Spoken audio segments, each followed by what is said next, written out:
In the UFC, so many different fighters have different fight styles. They're all very particular according to the fighter. But in this specific video, I'm going to be going through fighters with weird fight styles. However, they happen to be effective. So these are fight styles I look at, I'm like, what even is going on? What is this fighter doing? But for some reason, they always get the win, or it always has a positive impact in the result of the fight for these fighters. So their styles might be weird, but they're pretty effective. So let's go through this list. First off, I'm going to start off with the notorious one, Dricus du Plessis. Bro, his fight style is so hard to watch. Like, I can't even, like, look at it for a long time because it actually makes me feel like I'm not watching the highest level of MMA. Like, I feel like if a casual fan just sat down and watched MMA for the first time and they happen to watch a Dricus du Plessis fight, they're going to think that UFC is a joke and no one knows how to actually fight on this promotion. So, yeah, Dricus, bro, the way he fights is not very good. Like, it just doesn't look good to me. He always comes in with the sloppy 1-2 blitz. He's always tripping over himself, falling over his feet.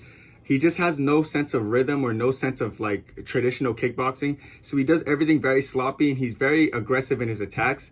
But for some reason, it works. When he goes against the best competition, like Robert Whitaker is one of the best kickboxers in middleweight, period.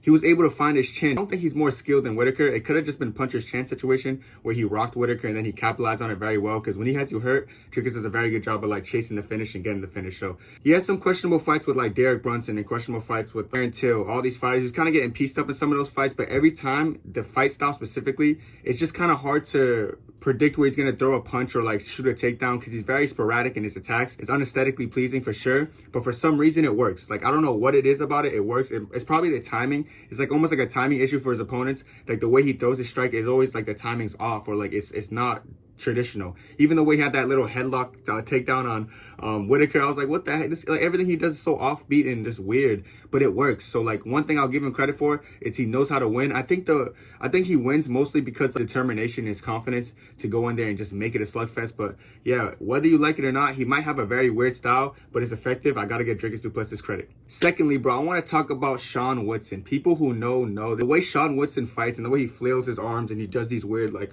these herky-jerky things and like his kicks. The way he does everything is very weird. Like the timing of him is so off, but like it's very effective. He went in there with some of the best strikers and put on some great clinics due to just how unpredictable his striking patterns are. I feel like the way he flails his arms to like set up feints, it sets up like weird openings to land punches with him. And he's very long and rangy for the division as well. And he has a very long wingspan. That also goes to his benefit because he's always hitting these people from miles away and just hitting them. They never see where the shot's coming from because before he throws a strike, he might just do something like this and boom. And it's something like, you know what I'm saying? So like, it's like the speed, the timing, everything with Shawn Woodson is fun. It's a weird style to a lot of people, but I actually have a good, like, I actually enjoy watching him fight. I think he's an entertaining fighter. I think the way he throws his shots, sets up his combos is very impressive to me. So like, I think Shawn Woodson I think it's a great style. I wouldn't necessarily say it's not, like, it's normal because it's not the way he sets it up, but for a weird style, I'm actually very entertained by it. I like watching Shawn Woodson. He's one of those fighters on the prelims. Every time I see him fighting, I'm definitely going to tune in. I'm definitely going to watch because I know his fight's going to be fun. He's never really in boring fights. Like a lot of people with weird styles, they can sometimes have like interesting fights or sometimes lackluster fights, but his fights are always action-packed because you know he's going to put on a clinic. Very few people can match his energy on the feet, but if they do, it just makes for an even more fun fight. So Shawn Woodson, I just love seeing him fight. Every time he's going to fight, I will be there watching. I'm a big Shawn Woodson guy, believe it or not. I feel like I don't talk about him enough, but I love his style. It's weird, it's unique to him, and it's definitely effective. Next up, we're going to talk about Jiri Prochazka. Of course, his style of fighting doesn't work with specific fighters because if you're at the top of the level, you're probably going to catch him. But one thing about him, he's like, his style is a lot of herky-jerky movements. Like, he likes to lean back, confuse you, use a head movement, then he might lunge in with a flying knee or lunge in with an elbow or just a spinning attack out of the blue. But it's cool and it works and it's effective. The only, like, negative I'll say from his fight style specifically is that he has no defense. His defense is his offense. He tries to overwhelm you with volume and just tries to use some weird herky-jerky movements to offset your timing so you get blitzed in with some random explosive attacks.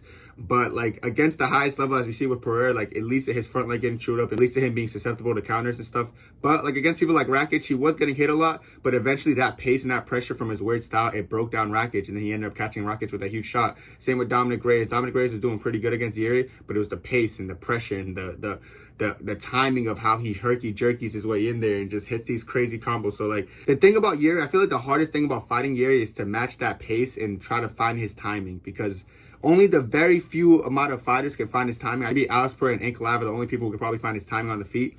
But other than that, like, it's just so hard to know when he's actually going to commit to an attack because he's so herky-jerky. He might look down and confuse you like he's going to low kick, and then all of a sudden he's looking down and he's flying knee in your face. Like, it's a very unique style. It's a very weird style, but I actually like that style specifically too because it always creates for a fun fight. I've never seen Jiri in a boring fight due to how, like, strange he sets up his strikes and his combos. So I like Jiri on a list like this because it is weird, but it's very effective. Like, I know people are going to say it might not be effective at the highest level, but even against Alex Pereira in the first fight, he had his moments. Of course, the second fight was short notice. We got to take that into consideration. He probably wasn't training as much. He's probably spending more time in, like, a dark place meditating than he actually was sparring and training. Yeah, in the first fight, if you actually watch Alex Pereira fight, the way he was doing that, Alex Pereira was having a hard time finding his time, and he had Alex Pereira against the fence, and he was unloading on Pereira a lot. And the way he mixes in takedowns sometimes, using that approach is even harder for people like that. So I think Jiri Prochazka is one of the biggest talent. The only thing about his fight style that I'm gonna, like, critique a little bit, I feel like at the highest level, is not that fight style is not gonna have a lot of longevity if he's a champion. Like, say he won the belt, looking to have a long title reign. I just don't see that being a possibility due to, like,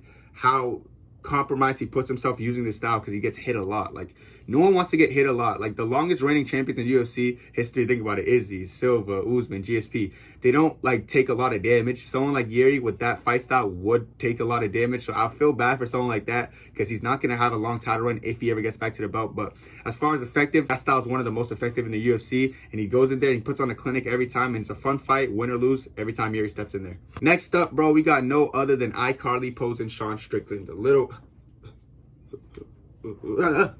You know what I'm saying? Like, bro, Sean Strickland, dude, like, that fight style is so weird. It's so, the way he's constantly on his front foot, but he's very defensively intelligent. That's one thing that's weird for me because, like, for someone who's constantly kind of walking forward, you would think, first of all, I'm gonna say this, people who usually walk forward constantly, it makes for entertaining fights. Like, we saw Paulo Costa usually fights when he walks forward. Jiri always walks forward. VP's always coming forward. People who always come forward, they usually crave for entertaining fights, but Sean Strickland's the one fighter and probably in UFC history who's constantly coming forward but can still have boring fights due to the way he fights.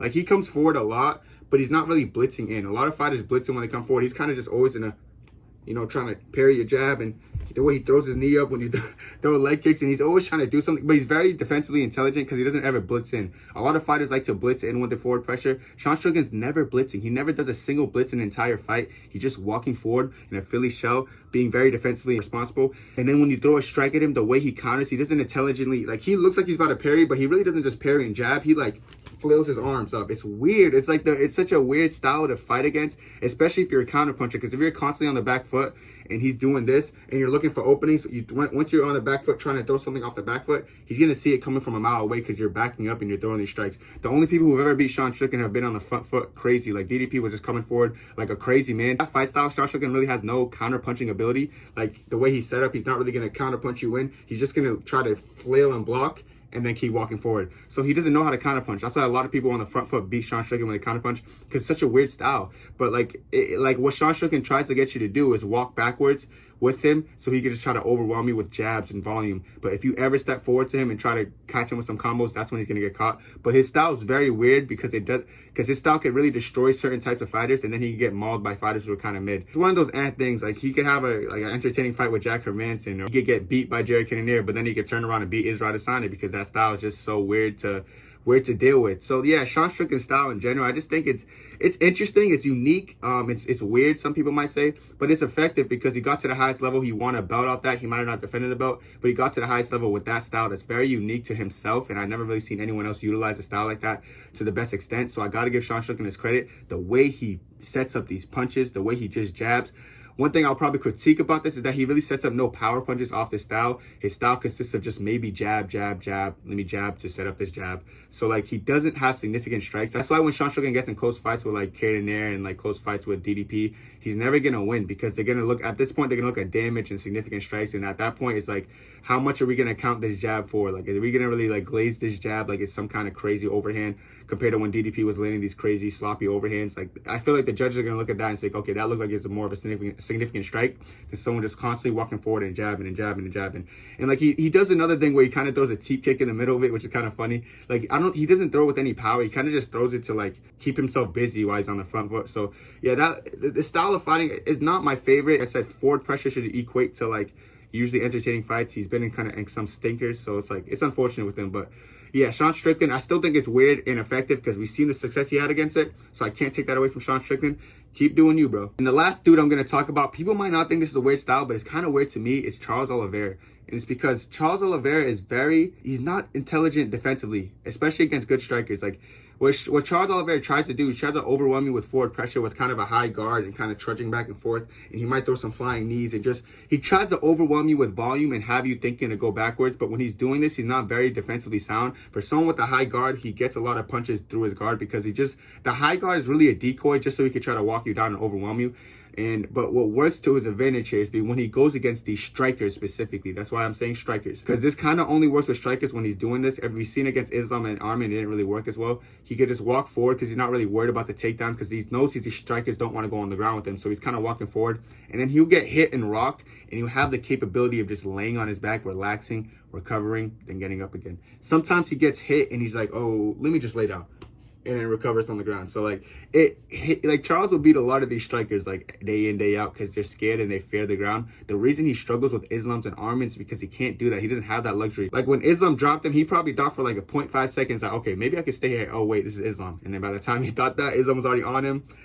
Triangle choke, that's it. Yeah, it's one of those things where like his style is a little bit weird, but it's effective because that style works. Like we've seen against Chandler and Dustin Poirier and Justin Gaethje that he could walk forward, he could get rocked by them, he could get dropped by them. He's gonna lay down and recover, and then he's gonna get back up. He's gonna beat you because you're too scared to engage in the ground with him. As a fighter, he's very intelligent in that aspect because I gotta give him his props there because these fighters don't want to get on the ground with Charles. They know better. They're like, okay, it's Charles Oliveira. Let me chill. Let me get up. You know, I'm not gonna engage in this. But like when he's going against the wrestlers a little bit more tough, he's not like he's incapable of beating wrestlers. I'm sure there's some wrestlers on the roster he could probably give a good run for the money, but it just happens to be like his fight style specifically is very weird because he gets hit and rocked and lays down and recovers. No one else really has that luxury in the lightweight division to do because they just don't.